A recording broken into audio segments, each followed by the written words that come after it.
This happened years ago. I grew up in a quiet Pennsylvania suburb where nothing ever seemed to happen. When you're a teenager, desperate for excitement, you make your own adventures. For us, that meant sneaking into abandoned buildings after dark. There was one place we kept gravitating toward, an old chapel in a neighboring town. Everyone called it haunted, though I never found anything online that proved it. What I do remember is the address 198 Elmwood Avenue burned into my memory like a warning. One chilly autumn night, 6 of us slipped over the rusted fence to explore again. We had done it before, but the place always felt wrong. The main floor was gone, stripped down to dirt like someone had torn the building's insides out. A square opening in the middle revealed concrete stairs descending into darkness. And that's where we always ended up. The basement was divided into 3 rooms. Only one had a door. The rest were hollow frames staring into blackness. We gathered in the largest room, scattered furniture, splintered chairs, scraps of fabric clinging to a ruined couch. Someone whispered too loudly, someone else laughed to keep nerves at bay. The things teenagers tell themselves to stay brave. Then, the door slammed. The sound cracked through the space like a gunshot. We all froze. For a heartbeat, nobody breathed. Half the group bolted instantly, scrambling up the stairs and abandoning us. Those of us left behind exchanged looks, equal parts fear and stupidity, then decided to check it out. We approached the slammed door and pushed it open. Inside was a small room. The first thing that caught my eye was a dresser, its mirror cracked like a spider web. On the glass, smeared across its surface, were dark red streaks. At first, I tried to laugh it off as old paint. Then I noticed it wasn't dry, the surface still glossy, sticky. Something, or someone, had been here recently. That's when we noticed the photograph. An old black and white portrait lay on the dresser, a woman in a wedding gown, smiling, but the kind of smile that doesn't reach her eyes. The air felt heavy. Before I could process it, a sound echoed from behind us, coming from the room we had just left. We didn't wait to find out what it was. Without a word, all 3 of us ran up the stairs, out the window, over the fence, not daring to look back. When I reached the street, gasping, I glanced at the church one last time. In the open window where we'd crawled through, I saw a figure, just a silhouette, still watching us. None of us spoke during the walk home. We never went back as a group. Years later, curiosity dragged me there again, but by then, the chapel was gone, demolished, erased, as if it had never existed. Sometimes I wonder whether that night was just our imaginations feeding on shadow and silence. Other nights, I remember the fresh red stains and the watching silhouette, and I'm sure something, or someone, was waiting in those ruins long before we arrived. Working nights for a delivery job means the road becomes more familiar than home. By the time I clock out, I'm either wired from caffeine or dead on my feet. One night, around 2 a.m., heading home in my own car felt like freedom. I was starving, wide awake, and craving something greasy. The only place open was a fast food joint off the highway, so I swung through the drive-thru. A few cars were ahead of me, unusually busy for a Tuesday at 2 a.m. As I waited, my eyes drifted to a forgotten corner of the lot. A battered Volkswagen with dark-tinted windows sitting alone. The dining room was closed. Employee parking was on the other side. It didn't fit. I brushed it off as someone eating in their car. Food in hand, I drove away but didn't want to go straight home. There's a nature preserve near my house, a mountain loop ending in a lookout over the city. I used to spend nights there with old friends, talking, smoking, or just watching the skyline. I figured nostalgia might help me unwind. The gravel lot was empty when I arrived, quiet, still. Before I shut the engine off, headlights appeared. Same Volkswagen, same tinted windows. That was the first moment something twisted in my gut. Maybe coincidence, maybe not. A minute passed, nothing happened. I tried to shake the unease and called a friend who lived nearby. If he didn't answer, I'd leave. He picked up, said he'd meet me in 10. While waiting, I watched the Volkswagen. It didn't move. When my friend arrived, relief washed over me. We started walking the paved path toward the lookout. Before the lot disappeared from view, I glanced back. All 4 doors of the Volkswagen opened at once. 4 men stepped out. They didn't talk. They just looked around each other, like waiting for a signal. We turned away before they saw us. My friend brushed it off as people coming to smoke. At the top, the city lights blanketed the dark. For a while, we forgot the unease. Then voices echoed up the path. Laughter, footsteps. 3 men approached, all tattoos, piercings, swagger. They acted friendly, offered us a smoke. We declined. One of them called us names. We ignored it. Something gnawed at me, and I blurted out, "Didn't I see you guys at the drive-thru?" Their expressions hardened instantly. The leader lifted his hoodie to show a work uniform, a silent rebuttal. Said he worked nights and came up here after shifts. That explanation eased things on the surface, but not in my gut. There should have been 4 of them. We decided to leave. Walking the path down, my friend suddenly froze. He pointed toward the trees. There, half hidden, stood the missing one, watching us, holding something we couldn't make out. The moment he saw us looking, he moved.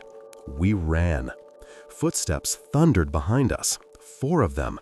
Branches scraped, gravel slid, lungs burned. We reached the lot, dove into our cars, and tore away.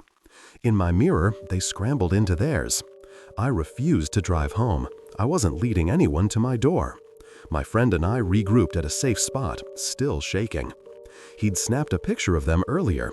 He sent it to me, unsure what to do with it. The next day, we went back to the fast food place to report it. We showed the photo to a worker. His eyes went wide. He knew the guy.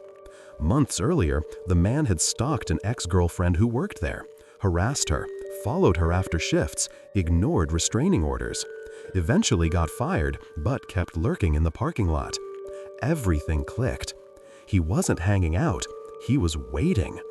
I still don't know why he followed me that night, or what would have happened if we'd stayed alone. I haven't been back there since. Maybe the police will catch him. Maybe they already have.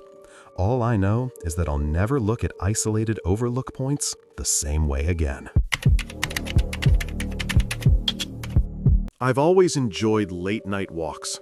There's something about the stillness that makes everything feel simpler. I'm a welder by trade, been doing it for over 40 years now. I live alone on a big farm, just me and my dog Bosley. The house is too large for one person, but I never had the heart to downsize after my wife Maria passed away. My kids moved out years ago, and ever since cancer took her, it's just been me and Bosley.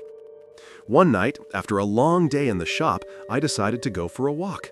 My property is pretty big, so just a single loop is usually enough to satisfy my craving. The air was cool, and Bosley trotted along beside me. Sometimes I think he likes me more than I like him.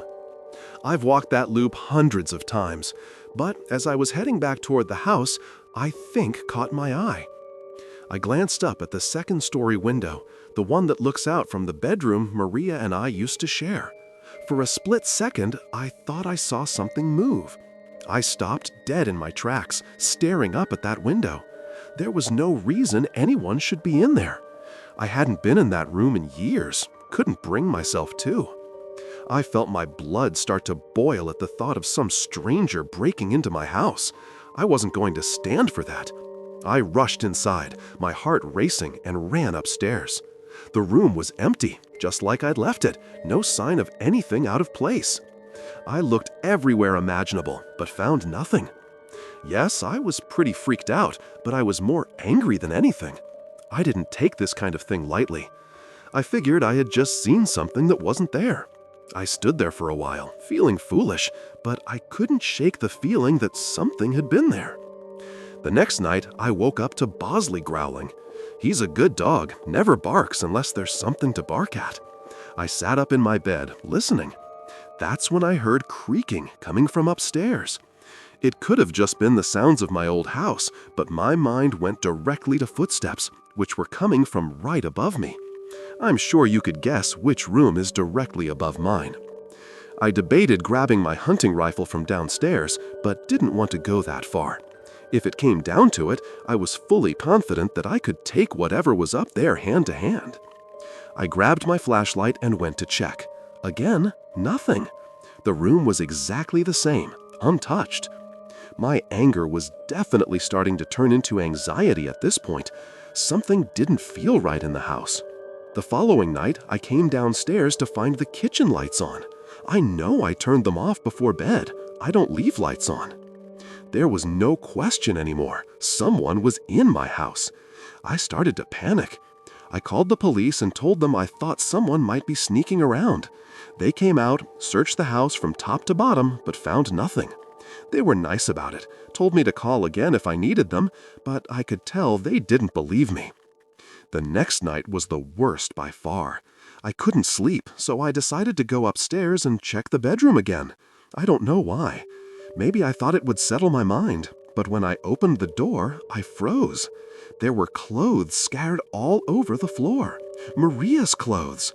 I had packed them away after she died. Now they were everywhere.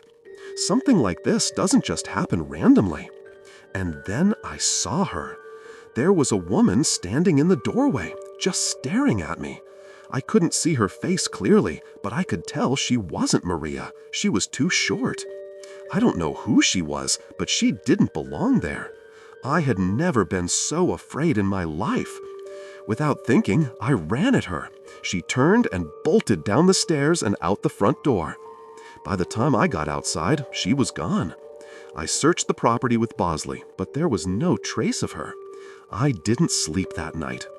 For months after that, I couldn't sleep. I was constantly on edge, convinced I heard footsteps upstairs at night. Every little noise sent me off. I slept with my rifle next to my bed, terrified that I'd have to use it one night. Every little noise sent me off. I debated calling my brother to come stay with me, but I wasn't going to do that. I was raised to always handle my own shit, so that's what I did. The nightmare didn't end, though. One night, I was sitting in the living room when I noticed a figure standing in the yard, looking straight at me through the window. It was her again. My heart felt like it stopped. I grabbed my hunting rifle and ran outside, Bosley close behind. She was still there, just a silhouette in the moonlight, watching me. I fired a few warning shots into the air, hoping to scare her off. That was enough to get her to turn and run into the darkness, but it's not like that made me feel any better. I was literally being tormented by some random woman who was probably homeless. I couldn't even imagine why this was happening to me. I stood there for a long time, waiting to see if she'd come back. She never did. I haven't seen her since, but I know it's only a matter of time. I'm fully prepared to defend myself, but I don't think living in perpetual anxiety like this is sustainable. Thank God for Bosley. I have no idea what I'd do without him. I'll send an update if anything happens. Don't forget to subscribe for more scary stories. Thank you for watching.